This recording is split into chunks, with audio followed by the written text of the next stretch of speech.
Ahora todas las candidaturas se señalan entre sí y compiten para que sea su fórmula la que garantice la aplicación de la política del FMI.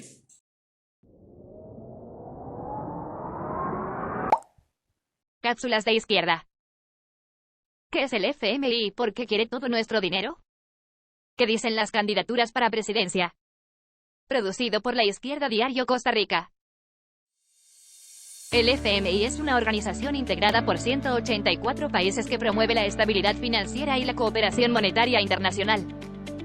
Atención, los efectos secundarios de este medicamento pueden incluir pérdida de soberanía jurídica, entrega forzosa de recursos naturales, pérdida en la calidad y el acceso a los servicios públicos, entre otros.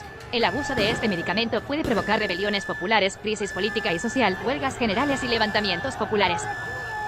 El FMI o Fondo Monetario Internacional ha servido como herramienta para imponer modelos de ajuste. ¿Pero quién está detrás del FMI? Señor Weatherby, este fantasma en realidad no necesita presentación. Tan pronto lo desenmascare, con seguridad lo reconocerá. Véalo, ¿le es familiar? Estados Unidos. Cierto, en persona. A pesar de que el fondo se ha cubierto de una supuesta neutralidad, en realidad este representa los intereses de sus mayores inversores. En primer lugar, Estados Unidos. Qué raros los gringos.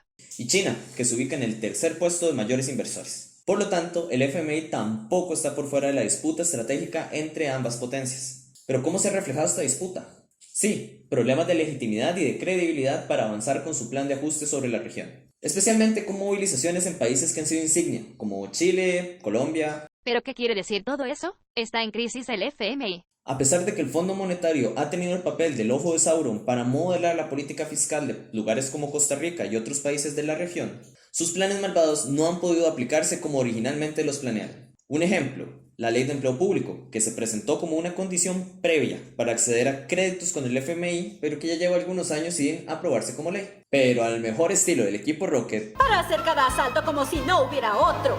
Y no le daremos del botín a ningún otro. el fondo no se rinde en su intento por quitarnos todo nuestro dinero. Se han anunciado medidas como el financiamiento del gasto público a raíz de la crisis de la pandemia o la reorientación laboral. Pero lo cierto es que estas son solo apariencias o formas de enmascarar el verdadero objetivo del FMI, que es garantizar la sostenibilidad de la deuda. ¿Pero qué han dicho los sindicatos? ¿Están organizando encuentros de trabajadores y trabajadoras? ¿Están preparando un plan para resistir las medidas de ajuste y la agenda antiobrera? Los dirigentes de la clase trabajadora dicen...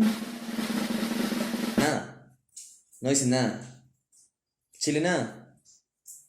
Por otro lado, las elecciones nacionales están cada vez más cerca.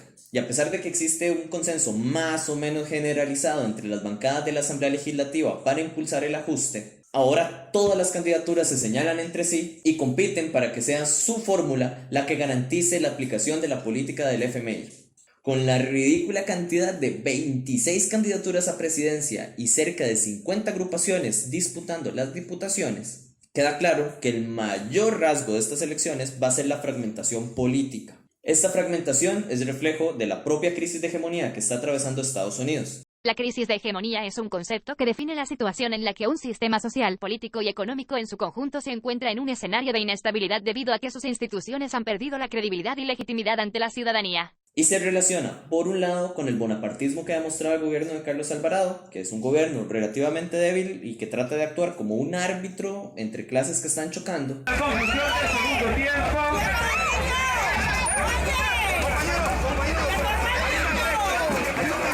Y por otro lado, con la propia crisis mundial abierta en el 2020. A pesar de que la papeleta parece las pantallas de selección de personajes de Mortal Kombat, hay un elemento común al espectro político: la voluntad de imponer el ajuste. Pero en última instancia, será la lucha de clases la que decida cómo se definirá la situación. Y aunque el gobierno ha afirmado en sus comunicados que la negociación con el fondo ha sido exitosa y que las metas que le ha impuesto el FMI se han cumplido holgadamente, lo cierto es que su propio candidato a la presidencia, Welmer Ramos, ha dicho que está en desacuerdo con la propuesta del PAC, asegurando que él no acepta un plan de empleo público como el que hay ahora, sino uno que frene los abusos sin atacar la independencia de poderes establecida en la Constitución. Y que el ajuste fiscal podemos hacerlo sin recargarlo sobre los ciudadanos, de manera justa. Políticos de partidos tradicionales como el PLN, con figuras como Figueres, El ladrón mentiroso, corrupto, cobarde, carebarro, cínico, sinvergüenza y hasta hijueputa. Ya han declarado que a Costa Rica le conviene que le conviene a Costa Rica firmar un acuerdo con el FMI, haciendo especial énfasis en el efecto que esto va a tener sobre la inversión extranjera. Incluso Rodrigo Arias vinculó su candidatura con un llamado a la bancada del PLN a apoyar las decisiones que el Ejecutivo tome respecto del acuerdo. Por otro lado, figuras del PUSC, otro partido tradicional en las elecciones costarricenses, solo han aportado un pequeño matiz a los acuerdos con el FMI. En palabras de su candidata a la presidencia, Linet Saborío, hubiese preferido menos impuestos y más trabajo para frenar el gasto y poner orden a las finanzas del Estado. Del lado de los partidos religiosos, tanto Fabricio Alvarado con su partido Nueva República como el candidato de Restauración Nacional, Eduardo Cruikshank, han declarado estar en total oposición a más impuestos, oponiéndose al plan que ha sostenido el gobierno hasta el momento. El Frente Amplio no se queda por fuera de la discusión, y a pesar de que en apariencia toma una posición de izquierda, lo cierto es que en los hechos el candidato Villalta ha asegurado que tiene autoridad moral para hablar de los acuerdos con el fondo, ya que él mismo ha votado a favor varios de los préstamos. Voté incluso los eurobonos, voté el préstamo de la CAF, el otro préstamo del BID con la Agencia de Cooperación Francesa. Las proyecciones sobre la recuperación económica, la crisis social y política y las elecciones nos dejan claro que el futuro está lleno de incertidumbre, con la posibilidad de que la crisis internacional de suministros golpee al país en el primer trimestre del próximo año. El escenario de las elecciones se vuelve muy volátil. Sin embargo, no hay nada escrito en piedra. Y a pesar de que hay razones de sobra para mal raidearse con las expectativas, el futuro está abierto y depende de lo que hagamos con nuestras fuerzas y con nuestras organizaciones. Si bien la burguesía necesita imponer las consecuencias de la crisis sobre la espalda y la vida de trabajadores y trabajadoras, como históricamente lo ha hecho, el futuro es una moneda al aire. Y la principal lección que aprendimos de la pandemia iniciada en el 2020 es que el único elemento verdaderamente esencial en la producción mundial es nuestra fuerza de trabajo. Sin patrones, el mundo sigue girando, pero sin trabajadores y trabajadoras, el mundo entero tiene que detenerse. Ante el avance de estos ajustes y los constantes ataques del gobierno hacia la clase trabajadora, es necesario sostener medidas como el no pago de la deuda externa, que desangra los recursos del país.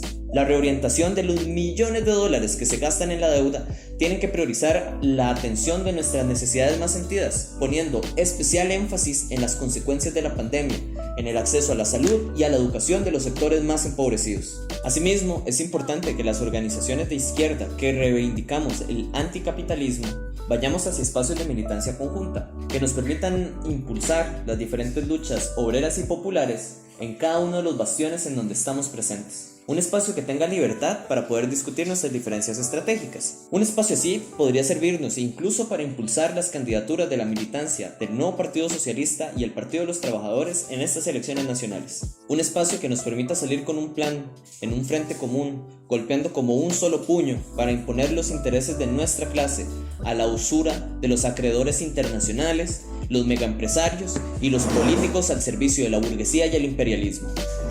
Y ya, eso era todo. Te invitamos a leer el artículo Trabajadores Públicos contra el ajuste del gobierno y el FMI. Síguenos en redes para más contenido desde la izquierda.